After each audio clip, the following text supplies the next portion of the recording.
Malheureusement, près d'un cas sur deux, on a pu démontrer que si l'enfant avait été mieux attaché dans le véhicule, on aurait pu éviter des blessures très graves qui ont occasionné le décès de l'enfant.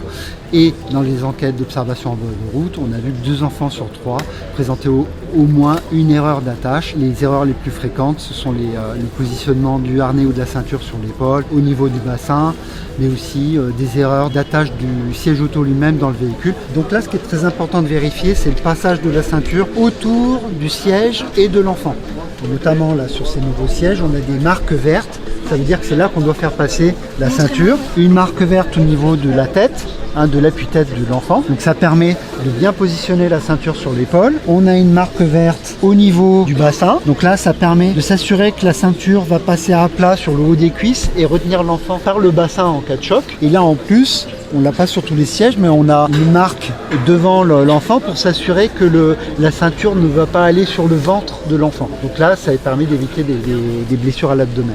La bonne pratique quand on choisit un siège, c'est de vérifier que le siège auto est adapté à la taille de l'enfant. Pour les tout petits, on a tendance à passer à la génération suivante. On a envie que l'enfant grandisse vite, et puis après, c'est un peu le contraire. On a tendance à garder les vieux matériels.